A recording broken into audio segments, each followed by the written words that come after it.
During a family dinner on Thanksgiving Eve, I sat down at the table with a broken arm, unable to even pick up a fork. I just sat there, hungry, while the guests froze in silence. My daughter calmly said, "My husband taught him a lesson," he proudly shouted.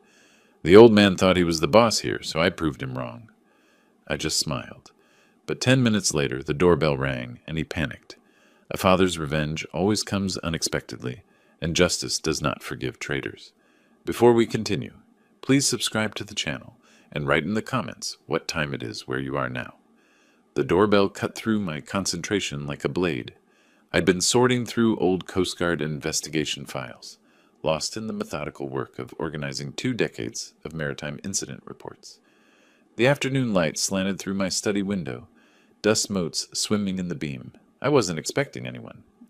Lula stood on my porch, arms spread wide for an embrace that felt rehearsed. "Dad! Surprise!" Ralph lingered behind her, eyes fixed on his phone screen. He glanced up briefly when I stepped back to let them inside. "Hope we're not interrupting, Mr. Gray." The formality always grated. We'd known each other 7 years now. "Lula, Ralph, come in." My living room still carried the maritime photographs I'd collected over 30 years. Lighthouses, cargo vessels, the USS Constitution. My leather chair sat angled toward the window where I could watch the street. They settled onto the couch while I remained standing, waiting for the explanation I knew was coming. "We have something for you." Lula pulled a cream-colored envelope from her oversized purse, sliding it across my coffee table. The brochures inside gleamed with tropical blues and whites. Caribbean Pearl, 7-day cruise, 3 passengers, a cruise. I picked up the materials, studying them with the same attention I'd once given suspicious cargo manifests. "That's quite an investment." "You deserve it, Dad." "We've been planning this for weeks." Her smile stretched too wide, like fabric pulled past its limit. Ralph leaned forward, elbows on his knees. "Your birthday only comes once a year. We wanted to do something meaningful." I set the brochures down with deliberate care. "You're both very generous, though I seem to remember a conversation about car repairs 6 months back." Lula's laugh came out brittle. "That's taken care of. We've been saving specifically for this. Right, Ralph?" "Absolutely." Ralph's response arrived too quickly, a man reciting prepared lines. "Insurance business has been solid lately. We wanted to show our appreciation for everything you've done." The words felt hollow. I knew Ralph's agency barely covered their mortgage. I'd seen the overdue notice that fell from Lula's purse during Christmas dinner, the one she'd snatched up with burning cheeks. "When does it depart?" I moved toward my kitchen, needing distance to think. They followed. "Saturday morning from Miami." Lula slid onto one of my kitchen chairs, fingers drumming against the oak table. 2 days from now. The timing's perfect." I filled the kettle, buying seconds to process. "I have a notary appointment Wednesday. Estate planning review. Nothing urgent." Ralph's coffee cup halted halfway to his mouth. The silence stretched until Lula broke it with forced brightness. "Reschedule it." "Dad, honestly, estate planning can wait. This cruise opportunity expires tomorrow. The price goes up significantly after that." "These deals don't last," Ralph added, his voice dropping into a register I'd never heard before. Something cold lived in those words. I turned to face them, leaning against my counter. "When exactly did you book this?" Lula's gaze darted to Ralph before answering. "Last week. We wanted it to be a complete surprise." "Last week," I repeated, letting the timeline hang between us, before confirming I was available. "We knew you'd be available, Dad." Bitterness crept into her tone. "You're always available. It's not like you have anything else demanding your time." The accusation landed harder than she'd probably intended. Ralph shot her a warning glance, but the damage was done. She flushed, looking away. I poured water into 3 mugs, the domestic ritual giving me space to consider. My daughter wanted me on a cruise ship. My son-in-law watched me with eyes that measured rather than welcomed. A notary appointment had triggered visible tension. "Fine," I said finally. "I'll go." Lula's relief looked genuine, which somehow made it more troubling. "Really? Oh, Dad, you're going to love it. Quality time together, just the 3 of us." Ralph stood immediately, already moving toward my front door. "We'll send you all the details tonight. Departure is 9 a.m. sharp from Miami port. Don't be late." I followed them out, watching as they descended my porch steps. Lula paused at their car, turning back with what might have been authentic emotion flickering across her face. Thank you for saying yes. I know we've had our rough patches lately. Family is family, I said, because it seemed expected. Ralph opened the driver's door but didn't get in. Instead, he stood looking back at my house, studying it with an expression I couldn't decipher. Assessment? Inventory? His gaze swept across the windows, the small balcony, the neat landscaping I maintained myself. Then his attention shifted to me, and something in his face made my investigator on instincts flare. They drove away. I remained at my door, hand resting against the frame, though the August afternoon was warm. A coldness had settled into my chest that had nothing to do with temperature. Inside, I returned to my study. The Coast Guard files lay scattered across my desk. Incident reports, witness statements, evidence photographs. 3 decades of investigating maritime accidents had taught me to recognize patterns, to trust when details didn't align properly. I pulled a small notebook from my drawer, the kind I'd carried during active investigations. My hand moved automatically, documenting what I'd observed. The expensive envelope, Ralph's 4 glances at his watch, Lula's trembling fingers, their reaction to the notary mention, the planned cabin locations I'd glimpsed on the passenger list. The evening light faded while I worked. When I finally moved to pack, I selected clothes methodically. Casual shirts, comfortable pants, nothing that would draw attention. The notebook went into my bag's side pocket, a habit from decades of fieldwork. I sat on my bed, staring at the packed luggage. My hand moved to the notebook again, pulling it out. I wrote one final observation before sleep. They need me on that ship specifically. The question is why. The highway stretched ahead, pre-dawn darkness giving way to gray. I'd left Clearwater at 7, thermos of coffee secured in the cup holder, GPS showing Miami port coordinates. The notebook sat in my passenger seat where I could glance at it during straight stretches, my observations from Thursday still visible in the dim interior light. Traffic thickened as I approached Miami. By the time I reached the port terminal at 11:30, the parking structure was already half full. I grabbed my bag, locked my truck, and headed toward the chaos of departure day. Families swarmed the check-in area. Children shrieked with excitement. Elderly couples shuffled forward with matching luggage. I scanned the crowd systematically, old habits asserting themselves. "Dad!" Lula's wave cut through the noise. She stood near the priority boarding sign, but Ralph was turned away, phone pressed tight against his ear. His shoulders carried tension like physical weight. I approached slowly, watching. Ralph's free hand gestured sharply, then froze when he noticed me. The call ended abruptly. "Work trouble?" I asked. "Insurance claim?" He pocketed the phone with controlled movement. "Nothing that can't wait until we're back." Lula linked her arm through mine, steering me toward the check-in counter. "Isn't this exciting? I've never been on a cruise before."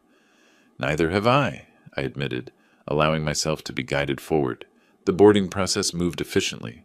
Security, documentation, identification verification. Throughout it all, Lula remained within arm's reach.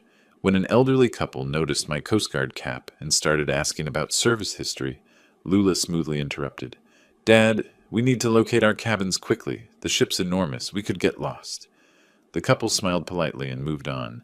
I filed the interference away mentally. A crew member in crisp whites escorted us to Deck 9. The corridor smelled of fresh carpet and cleaning solution. He stopped at cabin 912. "Mr. and Mrs. Morrison, your interior accommodation." Then he led me further down. "Mr. Gray, cabin 914. Exterior, with private balcony." I stepped inside. The space was compact but well appointed. The balcony door slid open smoothly, too smoothly, requiring almost no pressure. I walked out onto the narrow platform, gripping the railing. Standard height, maybe 42 inches. I leaned slightly, gauging the distance to the water below. 50 feet minimum, possibly more. "Enjoying the view already?" Ralph stood in my doorway, watching. "Quite a drop." I tested the railing stability, solid construction. "Hope you'll take advantage of the fresh air. Really breathe in the ocean." Something in his phrasing felt rehearsed. "I'm sure I will." I came back inside, noting how he tracked my movement. After he left, I conducted a thorough inspection. Door lock, standard magnetic key system. Balcony access. From inside only, but the sliding mechanism offered minimal security. Neighboring cabins. 913 and 915 showed no signs of occupancy through their balcony spaces. Isolated positioning. The afternoon passed in mandatory safety procedures. During the muster drill, passengers gathered at designated stations while crew members demonstrated life jacket usage. I noticed Ralph slip away mid-demonstration, moving toward an upper deck stairwell. Old surveillance instincts kicked in. I followed at a distance, keeping other passengers between us. Ralph emerged onto deck 11, pacing near the railing. His phone was out again, conversation intense. I moved closer, using a bulkhead for cover. I said everything's set for Monday night. Ralph's voice carried frustration. No, she's committed. Stop questioning me. He turned suddenly. Our eyes met. Whatever he read in my expression made his jaw tighten. Captain concerns? I asked, gesturing toward his phone. Insurance company. Always some crisis. He brushed past me, heading back down. I remained on deck 11, watching Miami's skyline recede as the ship began its departure. Monday night, 2 days away. The formal dining room that evening sparkled with chandeliers and white tablecloths. Ralph ordered a $30 cocktail, barely touched it. Lula picked at her salmon, pushing rice around her plate. Dessert arrived, chocolate mousse in crystal dishes. Ralph set down his untouched drink and leaned forward. That notary appointment you mentioned. What's the current status of your will? Lula's fork clattered against porcelain. Ralph? What kind of question is that? He ignored her, focus locked on me. Who's listed as primary beneficiary? Just curious about your estate planning approach. I took a deliberate sip of water before responding. That's confidential. We're family. His smile held no warmth whatsoever. Surely Lula inherits. She's your only child. Estate planning is complicated, I said carefully. Multiple factors involved. But at your age, these things should be finalized, clearly defined. He wouldn't release the topic, fingers laced together on the table. Lula deserves to know what her future holds. Ralph, please, Lula's voice cracked. Can we just enjoy dinner? I studied my son-in-law, insurance agent, failed business ventures, mounting debts I'd learned about through carefully worded conversations with Lula, now suddenly interested in my will's specific details. I'll review everything with my notary when we return, I said, standing. If you'll excuse me, the seafood isn't sitting well. Back in my cabin, I pulled out the notebook. New entries. Ralph's phone calls, his timing references, the will interrogation, cabin positioning, patterns emerging like coordinates on a nautical chart. I tried sleeping, but gave up around 11. The ocean called. Old maritime instincts never fully died. I stepped onto the deck, breathing salt air, letting the engine vibration travel through my feet. Then I saw them. Ralph and Lula stood at my cabin's railing, 30 feet away. Ralph gestured downward at the black water, arm extended in what looked like demonstration. Lula hugged herself, nodding at whatever he was explaining. My footsteps made no sound on the rubberized deck. 20 feet away now. 15. Ralph turned, froze. Lula spun, hand flying to her chest. Couldn't sleep? My voice carried across the space between us. Dad, you startled us badly. She moved away from the railing like it had burned her. Ralph recovered faster. Just getting air, enjoying the night view. I walked to where they'd been standing, looked down. Moonlight revealed dark water, endless and deep. No lights below, no witnesses up here. Quite a perspective from this height. We should return to our cabin, Lula said quickly. It's late. I think I'll stay a while. I gripped the railing where Ralph's hand had been moments before. The ocean at night has always fascinated me. Ralph took Lula's elbow with visible pressure. She needs rest. Early excursion tomorrow in Nassau. I didn't book any excursion, I noted, because you should take it easy, relax on the ship. Lula's words tumbled out too fast. They left. I remained at the railing, studying the drop, the isolation, the strategic positioning of everything. Monday night, Ralph had said on the phone. 2 days from now. Inside my cabin, I moved deliberately. The chair from the desk went against the balcony door, wedged under the handle. Phone alarm set for 6 a.m. Notebook open on the nightstand. I sat on the bed, pen in hand, writing everything down. The timeline, the evidence, The growing certainty that my daughter and her husband had brought me here for a specific, terrible reason. My hand moved across the page. Monday night, 2 days. I underlined it twice. Sleep never came. I'd lain in bed staring at the ceiling until 4:30, then abandoned the pretense. By 6 I was dressed, the chair still wedged against the balcony door, like a barricade against inevitability. At 7 I walked the promenade deck with a coffee cup warming my hands, watching sunrise paint the Caribbean in shades of amber and rose. The deck was nearly empty, early risers doing laps for exercise, a young couple photographing dolphins. I positioned myself with my back to the ship's superstructure, clear sightlines in every direction, old defensive habits asserting themselves. Inspector Gray? I turned. The man in captain's whites studied me with the same intensity I'd once used inspecting his vessel. Recognition hit simultaneously. Captain Webb, I extended my hand. Marcus, isn't it? His grip was firm, but his eyes swept the deck continuously. 15 years. You recommended me for that safety commendation after inspecting Atlantic Venture. Your protocols earned it. The memories surfaced. A young officer obsessive about life jacket inspections, fire drill timing, emergency equipment placement. You've done well for yourself. Thanks to you. He stepped closer, glancing over his shoulder. His voice dropped until I had to lean in to hear. Wilbert, listen carefully. You need to leave this ship, any way possible. Your son-in-law is planning... Footsteps approached, rapid and deliberate. Ralph rounded the corner in jogging clothes, towel draped around his neck. His eyes locked onto us with immediate suspicion. Marcus released my forearm. I hadn't even registered he'd grabbed it, and straightened his uniform. Enjoy your breakfast, Mr. Gray. The formality was forced, his departure too abrupt to appear natural. Morning exercise, Wilbert? Ralph stopped beside me, breathing elevated but watching Marcus's retreating back. Just enjoying the sunrise. Friendly with the captain? The casual question carried weight I couldn't miss. We met professionally, years ago. He mentioned welcoming passengers. Part of his duties, I assume. Ralph wiped his face with the towel, studying me over the fabric. What was he saying to you? That the buffet opens at 7:30. I kept my voice level. Would you like to join me? His jaw tightened. He didn't believe me, but couldn't push without revealing his own suspicions. Lula's still sleeping. I'll see you at lunch. He jogged away, but not before looking back twice. I spent the afternoon near the pool pretending to read a paperback I'd found in the ship's library. The pages might as well have been blank. My mind catalogued movements, logged faces, tracked patterns.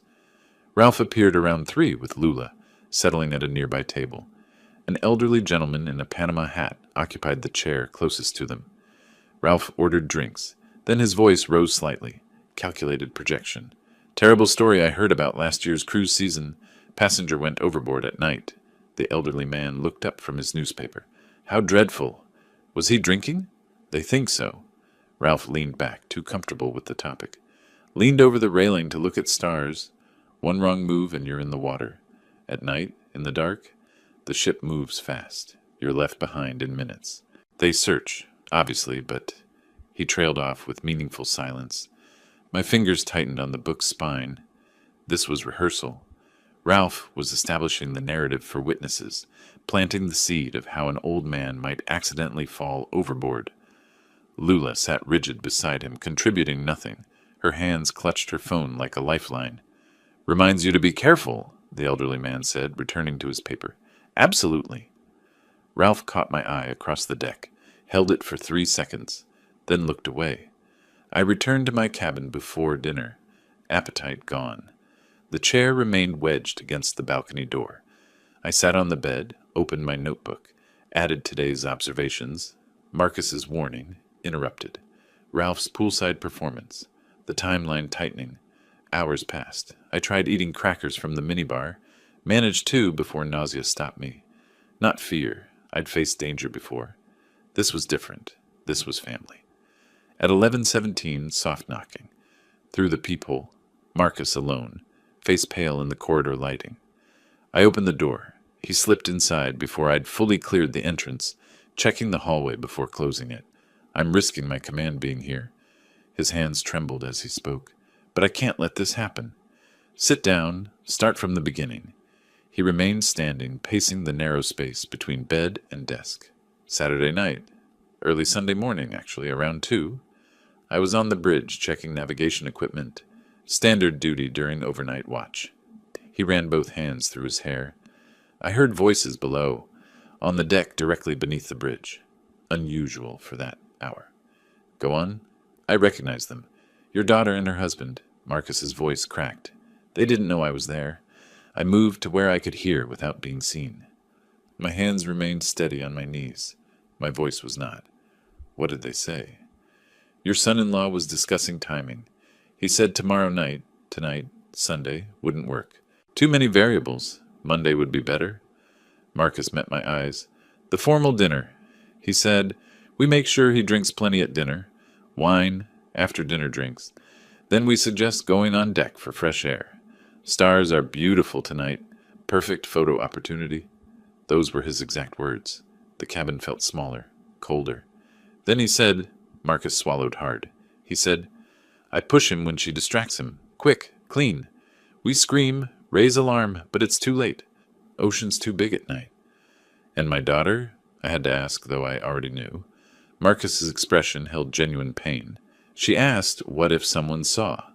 He laughed, actually laughed, and told her nobody would be on deck during dinner. And even if someone noticed, you'd be the grieving family. He was drunk, celebrating his birthday, got careless. Tragic accident. I stood, moved to the small window overlooking Blackwater. What else? She asked how long until the insurance pays out. The words landed like physical blows. That's when I knew she wasn't just going along with it. She's actively participating. The evidence I'd been collecting crystallized into undeniable pattern.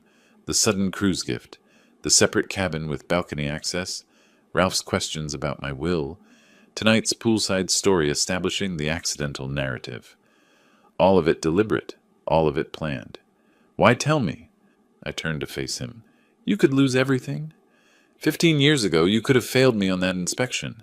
One bad report would have ended my career before it started. Marcus's voice steadied. But you were fair. You saw I was trying to do things right, and you gave me that chance. You earned it? Maybe. But now it's my turn. He gripped the desk edge. I can't let a man die when I have the power to stop it. And if I do nothing and you die tomorrow night, I'm complicit. That's criminal negligence at minimum. I sat back down, processing logistics. What are you suggesting? Get you off this ship before tomorrow night. Marcus pulled out his phone. I have contacts. Maritime networks run deep. If I can arrange a passenger transfer in the middle of the ocean? Medical emergency. It's been done. He scrolled through contacts. There are protocols. Another vessel, a transfer at sea. It's risky, but not impossible. You'd do that? Marcus looked up from his phone. I'd do more than that to prevent a murder on my ship. Will you trust me? I thought of Lula as a child. Gap-toothed smile, scraped knees, absolute faith that her father could fix anything. I thought of Ralph's cold calculation. I thought of tomorrow night. Dark water, a scream that would come too late. Yes, I said. I'll trust you. Give me 30 minutes. Marcus moved toward the door. Stay in your cabin. Don't open it for anyone but me. His hand rested on the handle. He turned back, jaw set with determination. I'll find a way, Wilbert. I promise. The door closed behind him. I was alone again, staring at the chair barricading the balcony door. I checked my watch. 11:48. Tomorrow night was the planned murder. I had less than 24 hours. I opened my notebook to a fresh page and wrote, Monday night formal dinner, approximately 24 hours. Then I sat on the bed and waited. 28 minutes. I counted them in the silence, unable to sit, unable to think beyond the ticking seconds. I paced the cabin's narrow length, 6 steps wall to wall, examining the family photograph I'd brought. Lula, at 8 years old, missing front tooth, my arm around her shoulders. That child had trusted me completely. The woman who replaced her wanted me dead. Soft knocking pulled me from the photograph. I opened the door before Marcus finished the second knock. I found a way. He entered quickly, checking the corridor one final time before closing us in. This time he sat, perching on the desk chair with forward lean that suggested barely contained energy. There's a cargo vessel 15 nautical miles north. Nordic Star, heading to Nassau for port calls tomorrow afternoon. I contacted the captain, Thomas Brennan. Worked together on shipping routes 5 years ago. You told him? Enough. Medical emergency requiring immediate transfer to a vessel with better medical facilities. He didn't ask questions. Marcus pulled a small notepad from his uniform pocket, consulting handwritten notes. Here's how this works. Around 3 this morning, we move you to the medical bay. The cover story is severe food poisoning, specifically suspected bacterial contamination from yesterday's raw oyster bar. That explains isolation, need for advanced care, and why you can't have visitors. I absorbed the logistics professionally. Won't Ralph and Lula demand to see me? Standard quarantine protocol. Food poisoning is contagious until we rule out certain bacteria. They can't visit sick passengers during isolation period. His confidence was reassuring.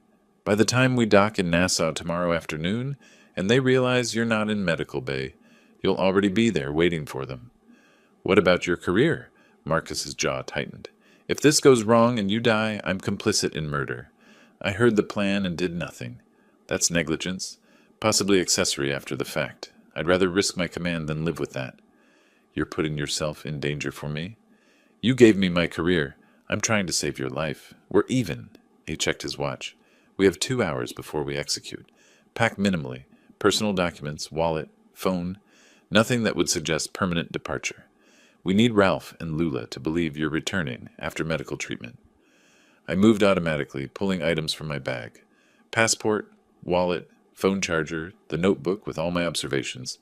Then I stopped at the desk, pulled out the hotel stationery I'd noticed earlier. What should I tell them? Pen hovering over blank paper. Keep it simple. You felt ill. Transferred for better medical care. You'll meet them in Nassau. I wrote the first version, then crossed it out. Too cold. The second attempt had too much detail, suspicious. The third achieved the necessary false normalcy.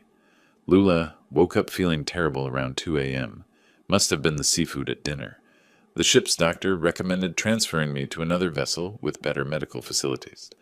Don't worry about me. I'll meet you when we dock in Nassau tomorrow. Rest and enjoy the cruise. My hand hesitated over the closing. Marcus watched without speaking. I finished. Love, Dad. The word felt like betrayal, but maintaining cover required authenticity. I folded the note, wrote Lula on the outside. I'll make sure she gets this after you're gone. Marcus pocketed it carefully. The doctor and a medical assistant will come at 3. Play along. You're ill but not critical. Weak, nauseous, but stable enough for transfer. Can you do that? I've spent 30 years reading body language. Projecting it isn't difficult. Good. He stood. I need to coordinate with Nordic Star's captain, inform our medical staff, and arrange the tender. Lock this door behind me. Don't open it for anyone except me, the doctor, or someone who says, Inspector Gray, it's time for your breakfast. That's the password? It's nautical dawn, time when horizon becomes visible. Appropriate, I thought. He moved toward the door. Try to rest. You'll need your strength. After he left, I sat on the bed with the family photograph. 3 decades of investigation work had taught me to read people, to see through deception, to follow evidence where it led. All that training, and I'd missed the signs with my own daughter until it was nearly too late. I set the photo face down and prepared to survive. At 2:57, the password came through the door. Inspector Gray, it's time for your breakfast. The ship's doctor entered first, middle-aged woman with efficient movements and kind eyes. Behind her, a younger medical assistant wheeled a transport chair. Mr. Gray, I'm Dr. Patel. The captain explained your symptoms. She took my pulse. Professional, but not invasive. We're transferring you to Nordic Star. They have more advanced diagnostic equipment for suspected bacterial food poisoning. Thank you. I let my voice weaken, shoulders slump. Into the chair, please. We'll get you comfortable. I settled into the wheelchair, accepting the blanket the assistant draped over my lap. Dr. Patel checked my forehead temperature. I'd splashed cold water on my face minutes before, creating clammy skin. Fever's moderate, consistent with foodborne illness. She made notes on a tablet. Let's get you to medical bay first, then we'll prepare for transfer. They wheeled me through corridors I'd never seen. Service passages, crew-only areas marked with security keypads. The ship felt different here. Utilitarian and functional, rather than luxurious. We passed night shift workers who nodded respectfully at the doctor and looked away from me out of courtesy for my illness. The medical bay smelled of antiseptic and clean linens. They transferred me to an examination bed, took blood pressure readings for appearance's sake, documented everything with professional thoroughness. Marcus arrived at 4:10. Nordic Star is in position. C state is favorable for transfer. Dr. Patel, is the patient stable? Stable enough. She checked her notes. I've contacted their medical officer. They're prepared to receive him. Then let's proceed. The journey to the lower deck tender platform felt surreal, moving through the ship's belly while passengers slept above, unaware. The medical assistant helped me back into the wheelchair. We took a service elevator down, then emerged onto an open platform where the sea breeze hit me with salt spray and diesel fumes. The tender boat waited, small crew in orange safety vests. In the distance, Nordic Star's lights created a constellation against the dark water. Carefully now. They helped me from wheelchair to tender, maintaining the pretense of illness even here where only crew could see. Dr. Patel handed paperwork to the tender operator, medical transfer documents, making everything official. Marcus gripped my shoulder briefly. Nordic Star's captain will take good care of you. Stay in Nassau until this ship docks tomorrow. Then decide your next move. I will. Thank you, Marcus. Send word when you're safe. He stepped back. The tender's engine growled to life. We pulled away from Caribbean Pearl, all that luxury and elegance now housing my daughter who planned my murder. The tender crossed the gap between vessels efficiently, riding swells with practiced ease. Nordic Star grew larger, industrial and weather-beaten, nothing like the cruise ship's polish. Their crew waited at the transfer platform, helping me aboard with rough kindness. The tender departed immediately, returning to Caribbean Pearl before dawn could expose the operation. I stood on Nordic Star's deck, no longer pretending weakness. The cargo ship's captain approached, stocky man with gray beard, assessing eyes. Thomas Brennan, Marcus explained enough. He didn't offer his hand. Medical emergency, you said, but you don't move like a sick man now that you're aboard my ship. The illness was strategic, I assumed. Maritime Network shares stories. Marcus Webb doesn't lie, so whatever reason you had for that emergency transfer, I trust it was necessary. He gestured toward the bridge. We dock in Nassau at 1400 hours. You're welcome to stay in one of our spare cabins until then. Coffee's terrible, but it's hot. I appreciate the discretion. I appreciate honest men. Marcus is one. I'm assuming you are too. He turned toward the companionway. Get some rest, Mr. Gray. Nassau's still 8 hours away. I didn't rest. I stood at Nordic Star's railing, watching Caribbean Pearl's lights recede into darkness, becoming indistinguishable from stars reflected on water. Dawn lightened the eastern horizon gradually, painting the sky in layers, deep purple, then navy, then pale blue touching gold. The industrial engine vibration traveled through my feet, familiar from decades of Coast Guard inspections. This ship smelled of diesel and honest labor, nothing like Caribbean Pearl's manufactured luxury. I pulled out my notebook, opened to a fresh page. My hand moved with deliberate precision. Evidence needed: insurance policy documentation, financial motive records, witness testimony, Marcus Webb, physical evidence, cabin positioning, planned timeline. Below that, I wrote one word and underlined it twice. Nassau. Nordic Star's horn sounded deep, resonant, purposeful. We were making good time. I'd be in Nassau before Caribbean Pearl docked that afternoon. I'd be waiting when they arrived, expecting to find me either dead or missing. They'd find neither. They'd find something far worse. I closed the notebook, the word Nassau underlined twice, staring back at me. Dawn had fully broken now, painting the water in copper and gold. The cargo ship's bridge rose behind me, Captain Brennan visible through the windows, checking instruments. I needed legal counsel. Now. Brennan looked up when I entered. Something you need, Mr. Gray? Satellite phone. I'll pay for the call. He studied me briefly, then gestured toward the communications panel. Help yourself. No charge. The number came from memory. Harriet Donovan, maritime attorney I'd worked with 15 years ago on Coast Guard injury cases. She'd been sharp then. Probably sharper now. 3 rings. Harriet Donovan. Harriet. Wilbert Gray. Coast Guard inspection cases 2010. Brief silence. Wilbert, it's been years. What's happened? My daughter and son-in-law attempted to murder me last night. I escaped with help from a ship's captain. I need legal advice immediately. Her voice shifted. Still professional, but focused now. Start from the beginning. Facts only. I gave her the compressed version. The suspicious cruise gift, cabin placement, Ralph's questions about my will, Marcus overhearing the murder discussion, my emergency evacuation. She listened without interruption. Did anyone else witness their planning? She asked when I finished. Captain Marcus Webb. He overheard everything, helped me escape. He's willing to provide testimony. Excellent.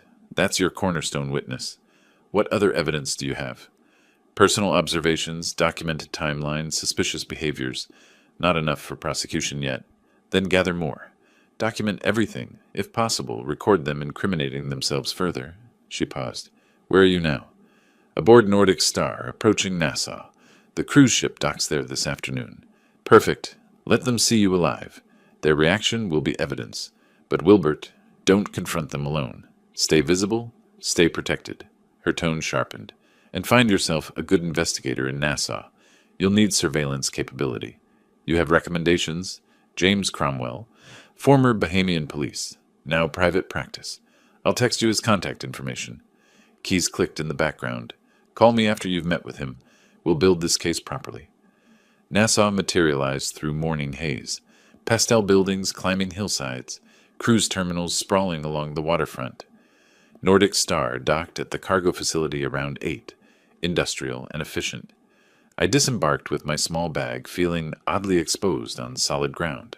The CAF, Cromwell suggested, sat between cargo operations and tourist areas, neutral territory. He was already there when I arrived, coffee untouched, eyes tracking my approach with professional assessment. Mr. Gray, he didn't stand. Harriet speaks highly of you. I sat across from him. She said you're trustworthy. Depends on the job. He leaned back, fingers laced. She mentioned family trouble. Murder plot. Want to explain? I did, watching his expression remain neutral throughout. When I finished, he asked 3 sharp questions about timing, cabin locations, and Marcus's exact testimony. Then he nodded. You want surveillance, specifically recording their reaction when they discover you're not dead. And not sick, and waiting for them in Nassau. Risky. They might try again. They'll try regardless. I want documentation of their continued intent. Cromwell pulled out his phone, scrolled through contacts. I have someone inside Caribbean Pearl's crew. Steward on the upper decks. Good man. Needs money for his daughter's medical bills. For $2,000 cash, he'll install a camera in your cabin before your family discovers you're gone. I counted out bills from my emergency funds. Wireless feed? Cloud encrypted. You'll have access within the hour. He pocketed the money efficiently. Stay here. I'll coordinate installation. The next 90 minutes stretched. I drank coffee that tasted like rust. Watched cruise ships maneuver in the harbor. My phone buzzed. Cromwell's text with login credentials. I opened the surveillance app, saw my former cabin in real time. Empty bed. Barricaded balcony door still visible. Afternoon sunlight through the porthole. Around 1 o'clock, movement. The door opened. Ralph entered first, scanning the space like he expected ambush. Lula followed, holding a piece of paper. My note. The audio quality was surprisingly clear. Where is he? Ralph moved through the small space, checking the bathroom, the closet. Lula unfolded my note, read aloud. Woke up feeling terrible around 2 a.m. Transferred to another vessel with better medical facilities. Meet you in Nassau. Her voice wavered. He's really sick. We should find him. That cunning old fox. Ralph snatched the note, read it himself. How did he... He stopped mid-sentence, wheels turning behind his eyes. The plan failed. Lula sat heavily on the bed. What do we do now? Ralph paced, hands raking through his hair. I'd never seen him this agitated. We adapt. Nassau works better anyway. We can stage something there. Robbery gone wrong. Tourists get killed. It happens. Ralph, no. Maybe we should just... Just what? He spun on her. Give up the money, the house, everything we planned. After 3 months of preparation, she flinched. I can't do this anymore. Yes, you can. He crouched in front of her, gripping her shoulders. Because if we don't, we lose everything. The debt collectors don't care about your feelings. I watched them, cataloging every word, every gesture. Cromwell appeared beside me, laptop open. Getting all this? I asked quietly. Every frame. That's premeditation and conspiracy, right there. He glanced at me. Your daughter seems conflicted. She's still complicit. My phone rang. Harriet, I answered, still watching the screen where Ralph was now checking the balcony door, testing its security. Wilbert, my research assistant, found something. Her voice carried grim satisfaction. 3 months ago, May 15th, a life insurance policy was taken out on you. $500,000. My chest tightened. I never signed any policy. I know. The signature's forged. I compared it to your actual signature from the Coast Guard documents. And the insuring agent? She paused for emphasis. Ralph Morrison, licensed agent with Maritime Benefit Insurance. He used his position. Exactly. Fast-tracked approval, listed your daughter as beneficiary to avoid suspicion. This isn't spontaneous desperation, Wilbert. This is calculated, premeditated murder for financial gain.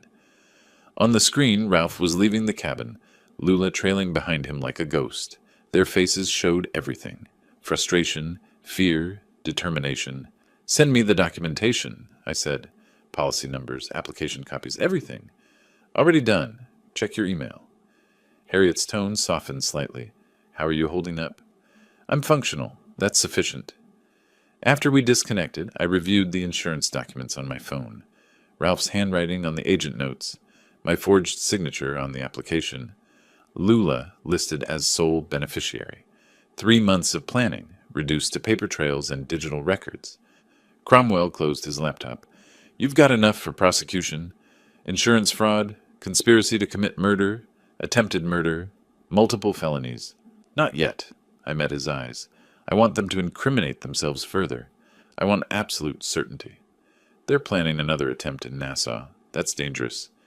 In public spaces with witnesses, they won't risk it. I checked my watch. Caribbean Pearl would dock in 45 minutes. Besides, I'm done hiding.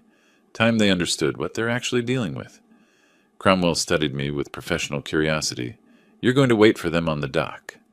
I want to see their faces when they realize I'm alive and well. Bold strategy. Could backfire. Then I'll adapt. I stood, pocketing my phone. Just like they're doing. We moved to the cruise terminal, arriving as Caribbean Pearl's massive hull appeared in the harbor entrance. The ship maneuvered slowly, precisely, docking procedures unfolding with practiced efficiency. Passengers crowded the rails, waving to people on shore. I positioned myself where they'd see me immediately upon disembarking. Cromwell found position 20 feet away, tourist camera ready but trained on nothing in particular. The gangway extended. Passengers began streaming down, families with children, elderly couples, young lovers. I scanned faces, looking for the only two that mattered. Then I saw them. Lula's bright sundress, unmistakable in the crowd. Ralph beside her in casual shirt and dark sunglasses. They moved slowly, scanning the dock. Tension visible even from this distance. They hadn't seen me yet. I stepped forward, raised my hand in greeting. Lula! Ralph! Over here! Lula turned, her face drained of every shade of color. The frozen seconds stretched. Lula's mouth opened, no sound emerging. Her hand shot out, gripping Ralph's forearm with visible force. Other passengers flowed around them, oblivious, chattering about parasailing and conch fritters. Ralph followed her stare. His body went rigid, sunglasses masking his eyes, but jaw clenching visibly. I maintained my position, pleasant expression fixed, one hand still raised. 20 feet away, Cromwell's camera phone angled to capture everything. The moment broke. Lula moved first, legs carrying her forward through some automatic response to seeing her father. Her embrace when she reached me felt like hugging a mannequin, all stiff angles and trembling resistance. Dad! Her voice cracked. We thought... The note said you were sick. Recovered beautifully. I held her at arm's length, studying her face. The doctor on Nordic Star was excellent. Former emergency room physician treated me like his own father. Ralph approached more slowly, hand extended rather than embracing. You recovered remarkably fast. I shook his hand firmly, held his gaze through the sunglasses. Modern medicine works wonders. Aren't you glad to see me? Of course. The words came out mechanical. We were concerned. No need for concern now. I'm perfectly healthy. I released his hand, gestured toward Nassau's streets, beyond the terminal. Shall we get lunch? I've been exploring while waiting for you. Found an excellent seafood place. They had no choice. Too many witnesses, too public, too bright with Caribbean sunshine and tourist cameras. We walked together through customs, through the terminal, into Nassau's humid embrace. You could have called, Ralph said as we navigated pedestrian traffic. Wanted to surprise you. Besides, phone service on cargo ships is terrible. All those metal walls. I pointed toward a restaurant overlooking the harbor. There. The grouper is exceptional. Throughout lunch, I maintained cheerful conversation, asking about their last 2 days aboard ship, sharing my cargo vessel experience, discussing Nassau's history with tour guide enthusiasm. Ralph barely touched his food. Lula pushed rice around her plate, taking tiny bites that she struggled to swallow. As coffee arrived, I dropped my announcement. I purchased 3 tickets for Caribbean Pearl's return voyage to Miami. Departs Friday morning. Ralph's cup paused halfway to his lips. That's not necessary. We can fly back. Nonsense. We came by ship, we return by ship. I smiled at Lula. Family vacation isn't complete until we're all back home together, right? She swallowed hard. Right. Of course, Dad. Wonderful. That's settled. I signaled for the check. We have 3 days to enjoy Nassau properly. Cable Beach this afternoon. Over the next 72 hours, I orchestrated every moment.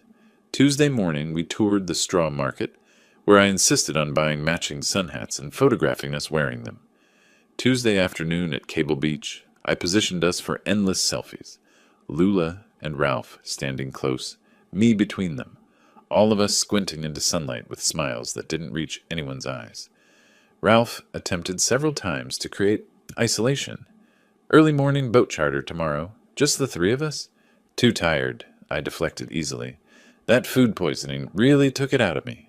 I prefer staying near medical facilities, just in case. Late night beach walk? These old knees don't do well on sand and darkness. Let's stick to the group tours during daylight. Wednesday we explored colonial architecture, Fort Fincastle, Queen's Staircase, Government House. I photographed them at every location, directing their positions like a wedding photographer. Stand closer. Smile like you're having fun. This is for the memory books. Their smiles became increasingly brittle. Lula developed a nervous habit of picking at her nails until they bled. She wore sunglasses constantly, hiding the dark circles forming under her eyes. Ralph's patience frayed visibly, snapping at restaurant staff, cutting off Lula mid-sentence, checking his phone obsessively. I caught fragments of their whispered arguments when they thought I wasn't listening. Wednesday evening in an alley between shops. He knows something, Ralph hissed. He must. How could he? Lula's voice carried desperation. We were careful. That transfer, the timing, it's too convenient. Maybe he really was just sick. Don't be naive. Something's wrong. We need to figure out what. But I always appeared before they could strategize further, cheerfully suggesting our next activity, maintaining relentless proximity. Thursday night, our final evening before boarding, I insisted on dinner at a harbor restaurant with outdoor seating. Caribbean Pearl was visible in the distance, lit up against darkness like a floating city. As dessert arrived, I set down my water glass. I'd avoided alcohol entirely, much to Ralph's obvious frustration, and became momentarily serious. I want to thank you both. This trip has meant everything to me, despite the health scare. Family is what matters most. I raised my glass. To family. Ralph and Lula lifted their glasses reluctantly. The toast felt like accusation wrapped in sincerity. After dinner, walking back to our hotel, I positioned myself between them, physically separating them, controlling our formation. Ralph tried to lag behind, creating distance, but I matched his pace. Beautiful night, isn't it? Perfect temperature. Perfect, he echoed flatly. Friday morning, we boarded Caribbean Pearl for the return voyage. I'd arranged different accommodations, 3 interior cabins along a central corridor, surrounded by other passengers. No exterior balconies, no isolated access points. When Ralph questioned this, I explained with practiced innocence. After that food poisoning experience, I wanted to be closer to other people. Felt safer being surrounded by activity rather than isolated. His eyes narrowed behind sunglasses. Safer from what? From being alone if I got sick again, obviously. I smiled. Why? What did you think I meant? He didn't answer, just turned away to examine his cabin. I watched him test the door lock, check the hallway sightlines, calculate angles. His professional assessment was visible, measuring opportunities, finding none. The ship departed Nassau at noon, horn sounding our exit. I positioned myself at the interior observation deck, not the exterior rails, never the rails, watching the island recede into blue distance. Ralph and Lula stood separately along the corridor, isolated from each other and from me. Both stared at their phones or into middle distance, trapped in whatever thoughts consumed them. My phone buzzed, text from Harriet. Evidence package complete.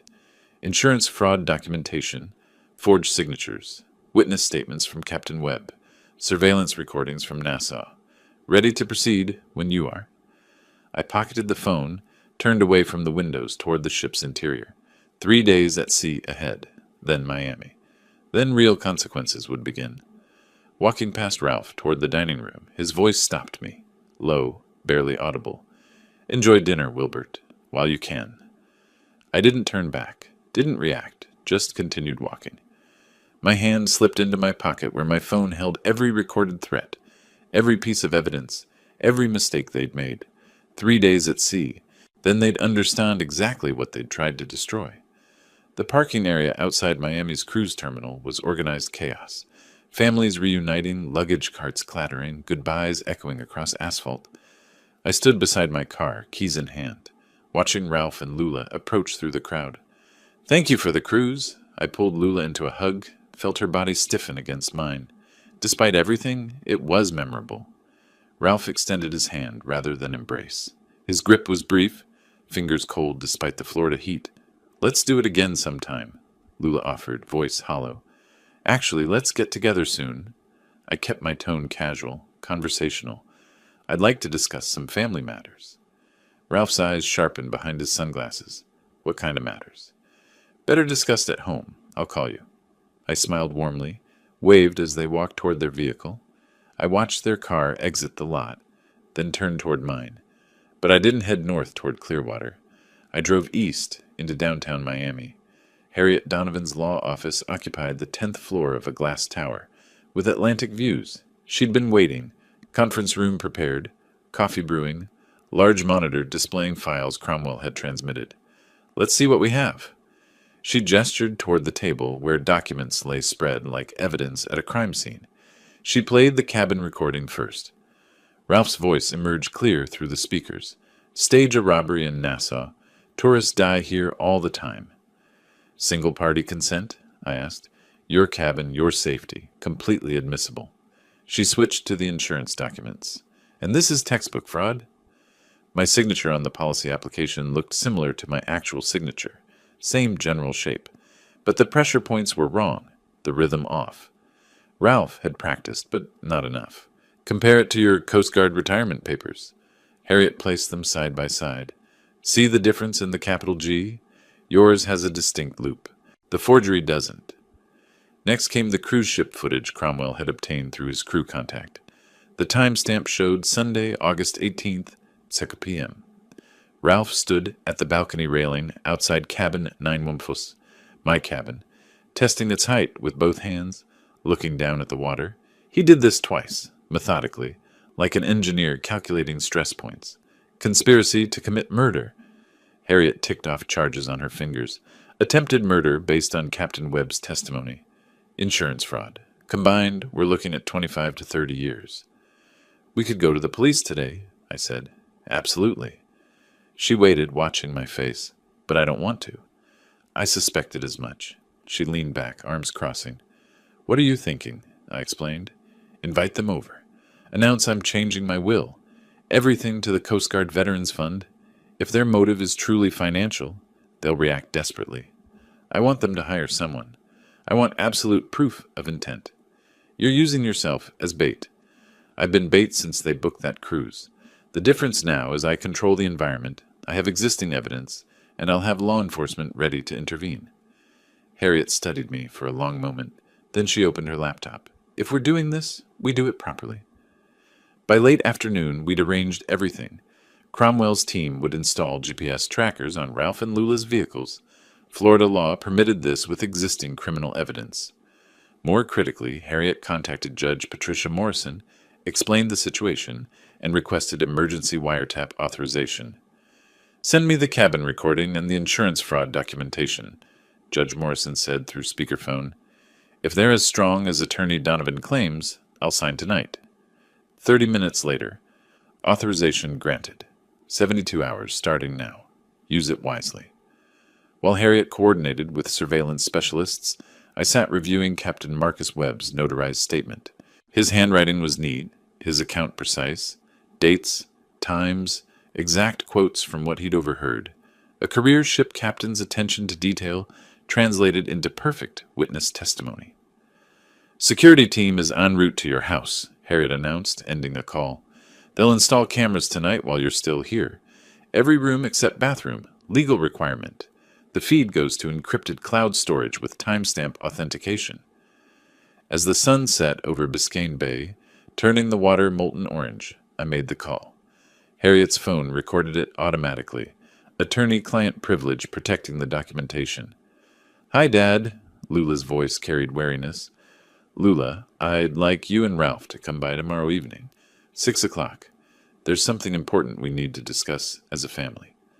Long pause. "What's this about?" "Estate planning. I've made some decisions I want to share with you both." Another pause. Longer. "Tomorrow evening?" 6 o'clock. I'll make lemonade like when you were young." The detail was deliberate, evoking childhood, creating false comfort. After disconnecting, Harriet replayed the call. Her hesitation was pronounced. "She's frightened." She should be. The drive back to Clearwater took nearly 4 hours. I stopped once for gas and terrible coffee, used the time to think through tomorrow's script. Every word mattered. The tone had to be apologetic, but firm, kind, but immovable. I arrived home near midnight. The security team had finished. The house looked unchanged, but tiny cameras now occupied corners, disguised as smoke detector components, thermostat sensors, electrical outlet adapters. I walked through each room, noting their positions. In my living room, I visualized tomorrow's meeting. Ralph and Lula would sit on the sofa, positioning I'd arrange naturally. I'd take my leather chair across from them, maintaining distance, controlling sightlines. The main camera would capture both their faces clearly. At my kitchen table, I opened the notebook I'd carried since the cruise began. The pages documented everything: dates, observations, evidence collected. I wrote one final entry. August 24th. Phase 3 begins. The trap is set. I stood, moved back to the living room where tomorrow's confrontation would unfold. Testing camera angles without looking directly at them, I positioned furniture slightly. The sofa angled for optimal facial capture, the coffee table cleared for unobstructed view. I placed a pitcher and glasses ready for lemonade, arranged coasters, made everything appear casually domestic. My watch showed 12:17 a.m., technically Monday now. In 18 hours, Ralph and Lula would sit in this room, and I'd deliver the words designed to trigger their final, fatal mistake. I turned off the lights, leaving the cameras recording in darkness, their tiny indicator lights blinking like distant red stars. Monday evening arrived with that peculiar Florida humidity that made the air feel thick enough to touch. I adjusted the lemonade pitcher one final time, checked that the glasses sat naturally on the coffee table, glanced at my watch. 5:45. Through the window, I saw their car turn into my driveway. Early. That meant anxiety, eagerness, or both. I opened the door before they could knock. "Come in. I just made fresh lemonade." Lula attempted a hug. I accepted it, felt her trembling slightly. Ralph nodded, no handshake offered, hands staying in his pockets. They settled onto the sofa, exactly where I'd anticipated. I poured lemonade, handed them glasses, took my chair across from them. The leather creaked familiarly beneath me. "You said this was important." Ralph skipped any pretense of small talk. "About estate planning?" "Yes." I set my glass down with deliberate care. "The cruise gave me time to think about legacy, about what really matters. I've made a decision I wanted to share with you both." They waited, bodies tense. "I'm changing my will. My entire estate, the house, savings, investments, everything will go to the Coast Guard Veterans Fund." I kept my voice gentle, apologetic even. They do important work helping retired service members. I want my legacy to serve that purpose. The silence stretched like a drawn wire about to snap. What? Lula's voice barely qualified as sound. Ralph's face darkened, a flush creeping up from his collar. You're cutting us out? Completely? You're both young, capable people. You'll build your own lives without depending on inheritance. I maintained eye contact with Ralph. I think it's the right decision. Dad, Lula leaned forward, hands clasped together pleadingly. We were counting on... You can't just... Ralph's hand shot out, gripping her wrist. Hard. Lula. The warning was clear. I watched the interaction with apparent concern, knowing the camera captured everything. I understand this is disappointing, I continued. But my estate, my choice. I'm meeting with my notary Thursday morning, August 29th, to finalize the paperwork. I wanted to tell you first, as a courtesy to family. Thursday, Ralph's voice was flat. Not a question, a calculation. 3 days from now, yes. I offered a slight smile. I hope in time you'll understand. Ralph stood abruptly, movement sharp enough that his glass nearly toppled. We're leaving! But Dad! Lula started. Now! Ralph pulled her up by the arm, grip leaving white marks on her skin. I followed them to the door, maintaining my sympathetic expression. I know this isn't what you wanted to hear. Ralph turned at the threshold. His face was a mask barely containing fury. Oh, we hear you clearly, Wilbert. The use of my first name, not Mr. Gray, felt deliberate. Very clearly. They walked to their car. I watched from the window as they sat motionless for several seconds before Ralph started the engine. My phone buzzed. Cromwell's text. Car audio active. Recording clear. Sending feed now. I moved to my computer, opened the encrypted link Cromwell provided. The audio quality was remarkable. Ralph's voice exploded through the speakers. $800,000. Just gone. To some, the profanity was creative.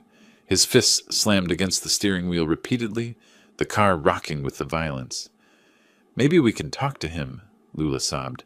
Explain our situation. Talk? You think talking matters now? Ralph's voice shook with rage. He's doing this deliberately. He knows we need that money. He knows. But how can we... We won't let this happen. Ralph started the car, reversed too quickly, tires screeching as he accelerated away. I sat back, watching the surveillance feed. Cromwell's vehicle followed at discreet distance, maintaining visual contact. The next 2 hours passed slowly. I made dinner, grilled chicken, rice, green beans, ate mechanically while monitoring my phone. Around 8 p.m., it lit up with an alert from the wiretap system. Ralph's phone, active call. I opened the live transcript feed, watching text appear in real time as the conversation unfolded. Ralph, I need a job done. Fast. Before Thursday. Unknown.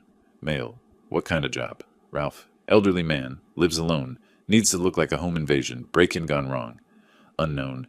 Male. That's not cheap work. Ralph. 20,000. Unknown. Male. 25. Ralph. 15. Half now, half after completion. Unknown male. Make it 18 total. 9 and 9. Ralph. Fine. 18. The transcript continued. Ralph provided my address. 234 Coral Drive, Clearwater. The timeline. Before Thursday noon must look like robbery. The contact identified himself as Vinny. No last name offered. My hands remained steady as I read, but something cold settled in my chest. This was my daughter's husband, my son-in-law of 7 years, arranging my murder like ordering plumbing repairs. My phone rang. Harriet. Tell me you're seeing this, she said without preamble. I'm watching the transcript now. Clear solicitation of murder. Premeditated. Conspiracy. We have everything, Wilbert. Her voice carried both satisfaction and concern. Time to bring in law enforcement. This has gone far enough. Agreed. I pulled up my contacts, found the number she'd provided days ago. Detective Reyes? Speaking. The voice was professional, slightly wary. He didn't recognize the number. My name is Wilbert Gray. I have evidence of conspiracy to commit murder, insurance fraud, and solicitation of murder for hire. I need to meet with you immediately. Mr. Gray, I get a lot of calls claiming evidence of various... I have a court-authorized wiretap recording from tonight, I interrupted. I have audio of my son-in-law hiring someone to kill me before Thursday. I have surveillance footage of him planning my murder on a cruise ship. I have a forged insurance policy for $500,000, and I have an attorney coordinating everything. Silence. Then, what's your attorney's name? Harriet Donovan, Maritime Law, based in Miami. I know Attorney Donovan. She's legitimate. His tone shifted. Tomorrow morning, 8 a.m., Pinellas County Sheriff's Office, Largo. Bring everything. After hanging up, I sat in my living room's dim light. The camera indicator lights blinked steadily. Small red stars scattered across my ceiling. I pulled out my phone, queued up the wiretap recording Harriet had sent as an audio file. Ralph's voice emerged from the speaker. Elderly man, needs to look like a home invasion gone wrong. I played it twice, then set the phone down. On my mantel, an old photograph caught the lamplight. Lula at 8 years old, missing her front teeth, my arm around her shoulders at the beach. That child had loved me without reservation. I turned away from the photograph. Rising, I moved to my study, began preparing documents for tomorrow. I printed the insurance policy with its forged signature, burned Captain Marcus Webb's testimony to a USB drive alongside the cabin recording, the cruise ship surveillance footage, tonight's wiretap transcript. I created a physical binder, organized, indexed, tab-separated by evidence type. Decades as a federal inspector had taught me. Comprehensive documentation, clear chain of custody, prosecutable case construction. 3 decades of investigating maritime accidents, and the most important case I'd ever built was against my own family. I checked my watch. Nearly midnight. In 8 hours, I'd walk into the sheriff's office and hand them a completed investigation. Everything they needed to arrest Ralph Morrison and Lula Gray Morrison for conspiracy to commit murder, insurance fraud, and solicitation of murder for hire. I placed the evidence binder by the front door with my keys, returned to my living room, and sat in my leather chair one final time. The cameras recorded me there in the darkness, a 63-year-old man who'd survived his family's attempt to kill him, who'd built the case that would destroy them. Tomorrow, the trap would close completely. Tonight, I simply sat in the silence, surrounded by blinking red lights, waiting for morning. The evidence binder sat on the passenger seat beside me as I drove toward Largo, its weight somehow heavier than the physical pages inside. I'd slept perhaps 3 hours, functioning now on determination rather than rest.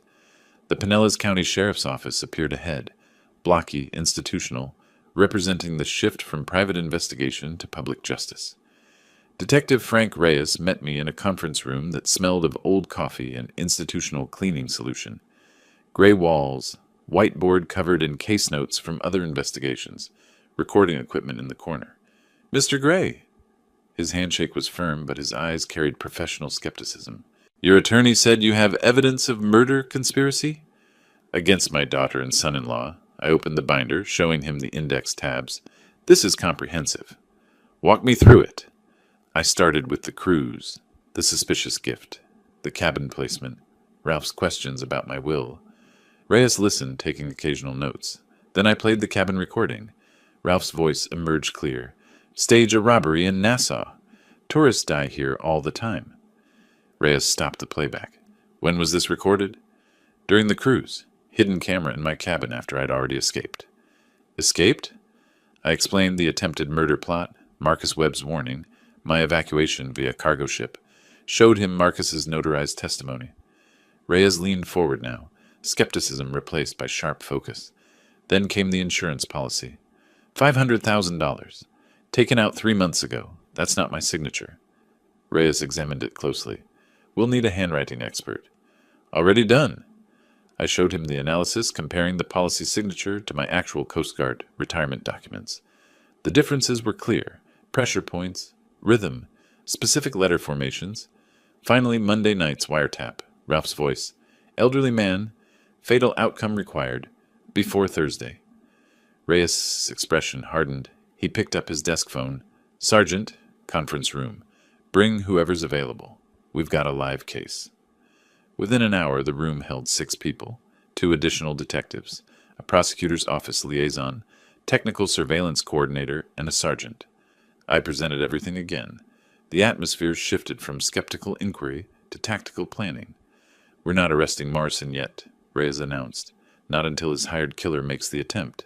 You want to catch him in the act? I said. Exactly. Morrison could claim the phone call was hypothetical, never intended to follow through. But if we arrest the shooter with weapon, payment, and your address, then flip him to testify against Morrison. That's unbeatable. What do you need from me? Relocate. We'll monitor your house. When the killer arrives, we take him down. Then he tells us everything about Ralph Morrison. Reyes pulled up a map on his laptop. Holiday Inn, Clearwater Beach. Witness protection budget covers it. Leave your car at home. Lights on timers. Make it look occupied. How long before he comes? Thursday's the deadline Morrison mentioned. Today's Tuesday. My guess? Within 48 hours.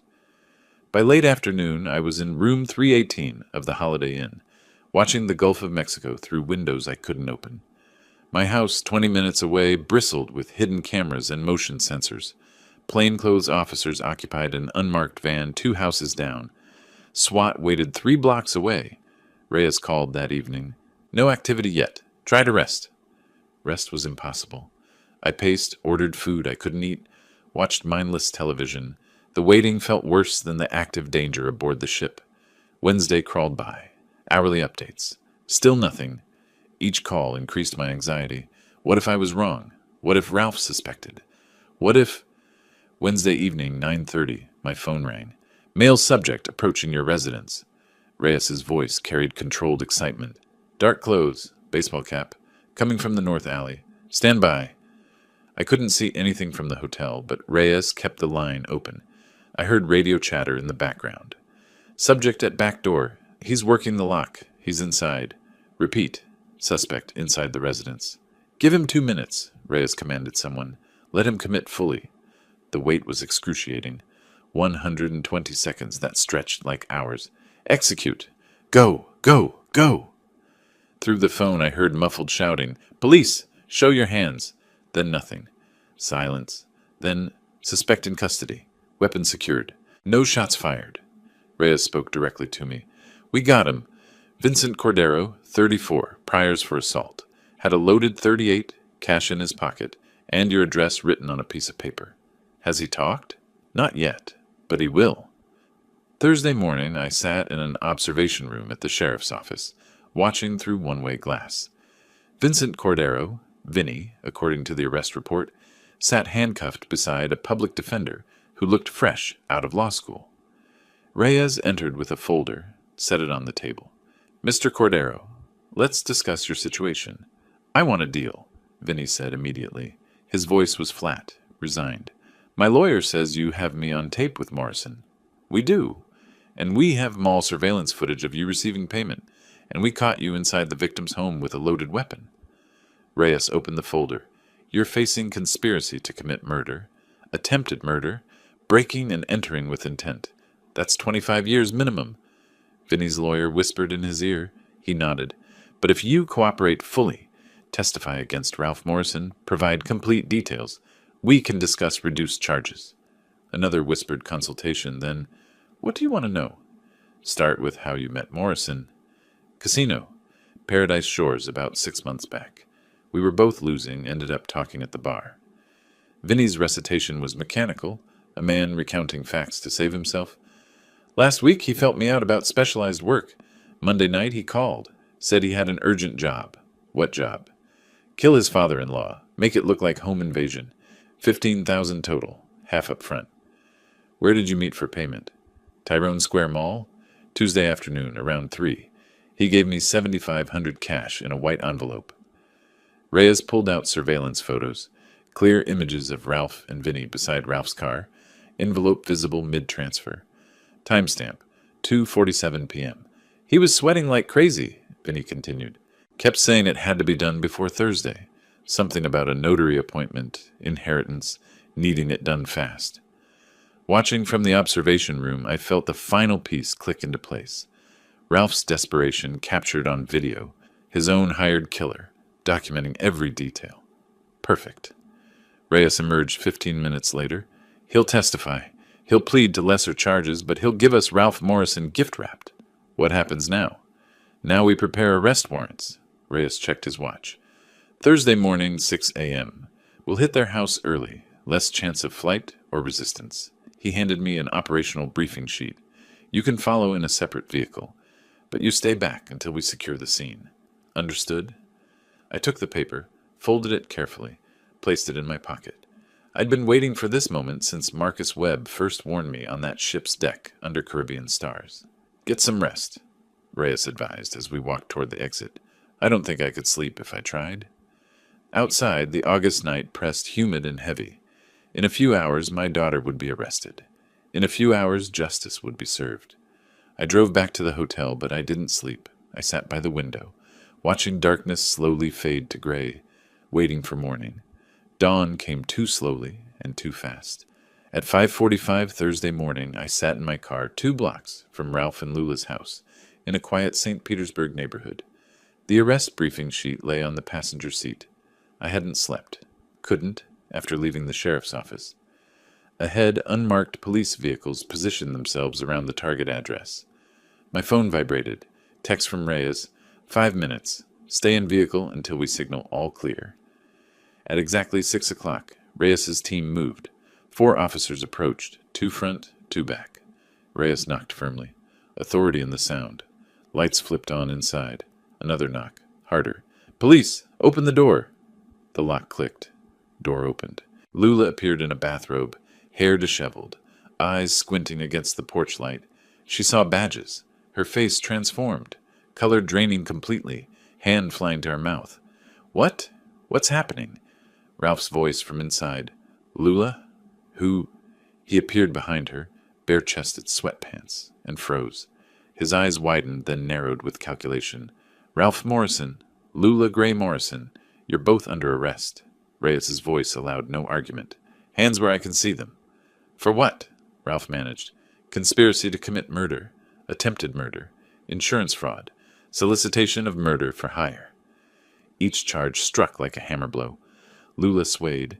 An officer steadied her. Ralph's face cycled through expressions too quickly to track. Shock, denial, fury, calculation. There's been a mistake. You have the right to remain silent. Reyes continued reading Miranda rights as handcuffs clicked into place. Both of them. Neighbors' lights began glowing in windows up and down the street. As officers escorted them toward separate patrol cars, Lula spotted me standing by my vehicle. Dad! Daddy, please! Her voice broke into ragged crying. Tell them this is wrong. It was Ralph. He forced me. I swear I never wanted any of this. I remained silent. I'd heard her voice on those recordings. I heard her ask about insurance payout timing. Heard her agree to the plan. Dad, please, I'm your daughter. Officers held her back as she tried to reach me. Ralph saw me too, his expression twisting into pure hatred. You did this. You set us up. His voice rose to a roar. Say something. I met his eyes, but didn't respond. What could I say that the evidence hadn't already said?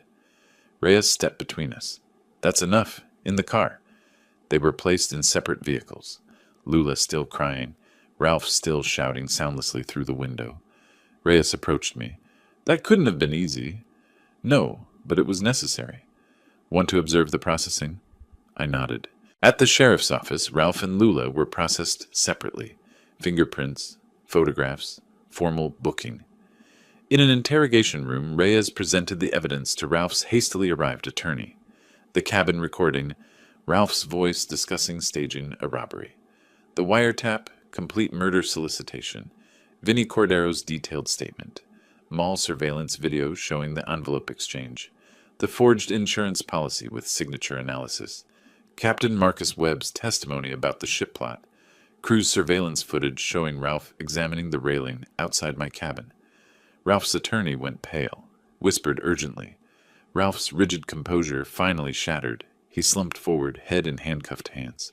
By mid-morning, formal charges were filed. The prosecutor, Assistant State Attorney Margaret Chen, held a press conference detailing the attempted family murder, the cruise ship plot, the foiled contract killing. Media descended. Cameras. Questions I refused to answer. The bail hearing came that afternoon. Given the severity of charges and flight risk, Judge Torres set bail high. Ralph, $250,000. Lula, $150,000. Neither could post it. They were remanded to Pinellas County Jail pending trial. Their attorneys immediately began discussing plea deals. The evidence was insurmountable. 2 weeks later, I sat in Harriet Donovan's Miami office signing final documents. The insurance company had voided the fraudulent policy. Harriet had filed a civil suit for damages, likely uncollectible, but officially recorded. I signed the new will. Everything to the Coast Guard Veterans Fund, house, savings, investments, approximately $850,000 total. As promised, no inheritance for Lula. This leaves nothing to your daughter, Harriet said quietly. That's correct. Even if she cooperates, serves reduced time, she'll have nothing when released. She made her choice. I set down the pen. Now she lives with the consequences. You're certain? Completely. I drove back to Clearwater, returned to my house for the first time since the arrests. The surveillance equipment was gone, the cameras removed. The rooms felt emptier somehow, even though nothing physical had changed. I stood at my living room window, the same window where I'd watched Ralph and Lula leave after announcing the cruise, where hidden cameras had recorded Monday's confrontation, where I'd stood so many times over 30 years. The Gulf of Mexico stretched before me, unchanged. Same view, same afternoon sun glittering on water, same sound of waves against the shore. But everything else had transformed. My daughter was in jail awaiting trial.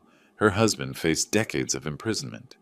The money I'd worked 30 years to accumulate would help veterans who'd served with honor instead of family who'd tried to murder me.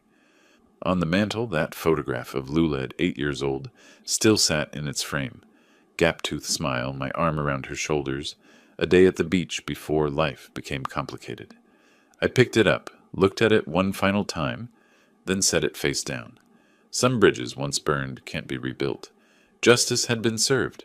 Cold, complete, necessary justice. Not the warm satisfaction of revenge, just the grim certainty that consequences had arrived where they belonged. I closed the blinds, turned away from the window, and continued living, which was more than Ralph and Lula had planned for me. If you liked this story, please like this video, subscribe to the channel, and share your impressions of this story in the comments. To listen to the next story, click on the box on the left. Thank you for watching.